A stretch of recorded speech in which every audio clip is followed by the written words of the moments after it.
This weekend here in Paris, we're celebrating one of the grand masters of sonic architecture, 100 years of Xenakis. A big festival here at the Philharmonie de Paris, and I had the pleasure and honor to conceive and create a program around two of Xenakis' masterworks, Nomos Gamma and Pterodactyl, which are not very often played because it's quite an effort to take most of the seats out in a concert hall and put a massive orchestra distributed all over the space, surrounded and immersed by the public.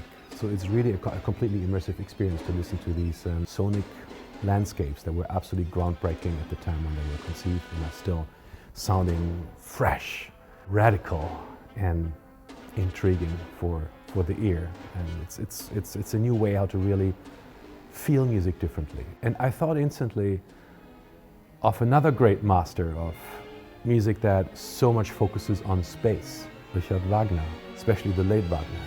So I thought, I know it's a very daring thought, but why not trying to play the prelude of the first act and the third act of Parsifal in exactly the same configuration, specialized.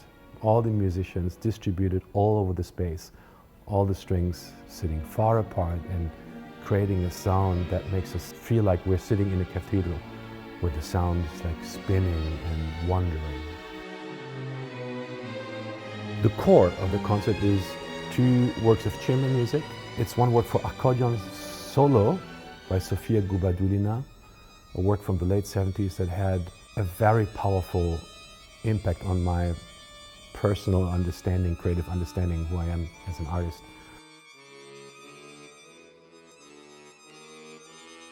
Des profondis, c'est l'idée d'un cri, de quelque chose qui va grandir, qui va progresser dans le registre et qui va atteindre aussi un climax de son vers le milieu de la pièce qui est vraiment magistral et qui est en plus accentué par le fait que là, pour le concert, j'ai demandé à ce que la pièce soit sonorisée. Pour ce concert, il y a une spatialisation qui est due à la pièce de Xenakis, Nomos Gamma. Donc on entend vraiment le son de partout. Et comment faire pour l'accordéon, puisque moi je reste sur mon balcon dans la Cité de la Musique, eh bien c'est là que la prise de son permet aussi de diffuser le son partout, qu'on ait l'impression d'un méta-accordéon qui va vraiment résonner partout. On a imaginé une mise en lumière de la salle avec un noir total, comme on en voit rarement à Paris d'ailleurs. C'est très agréable, et puis juste quelques points de lumière, et quand on voit juste ça, on a l'impression d'un ciel étoilé avec juste un accordéon, et c'est assez magnifique.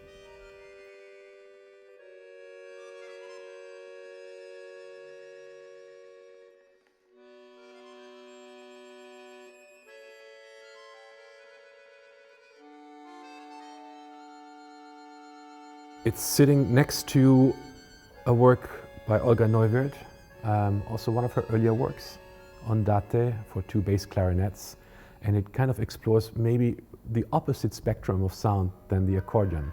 Though the accordion feels a little bit almost like a wind instrument because, you know, they're pipes.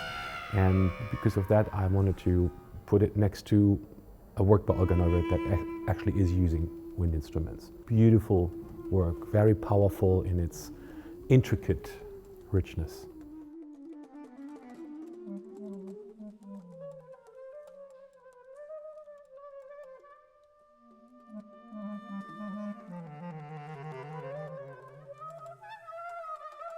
Je pense qu'elle a choisi ces deux instruments, enfin le même instrument, parce que la clarinette basse permet tout simplement d'avoir un ambitus énorme au niveau de la tessiture, mais c'est surtout qu'on peut aller dans l'infiniment au son soufflé jusqu'à un triple ou quadruple forté.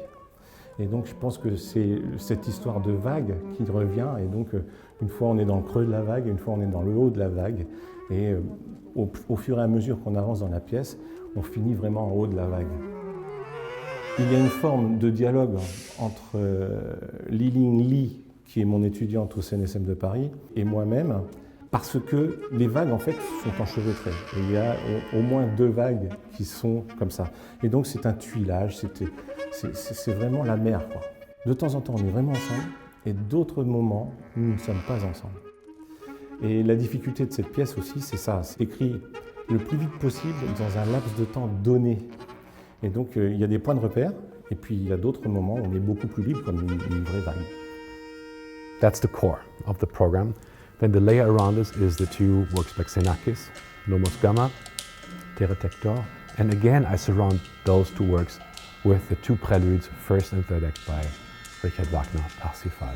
And I think it just creates a beautiful, totally immersive experience. And I'm very proud of the young musicians of the conservatory, the CNSM, that are exploring textures that they have not encountered before. Clearly not the Xenakis, but also clearly not the Wagner. So it's an adventure, it's a journey, and I love that I'm able to do these things here in Paris. We have a wonderful audience that is always accompanying us throughout all these journeys that we have been embarking on in the past, and it's an absolute joy and privilege to share music and to do what this time needs so much right now, to go beyond the words and just express what we feel in these most complex times.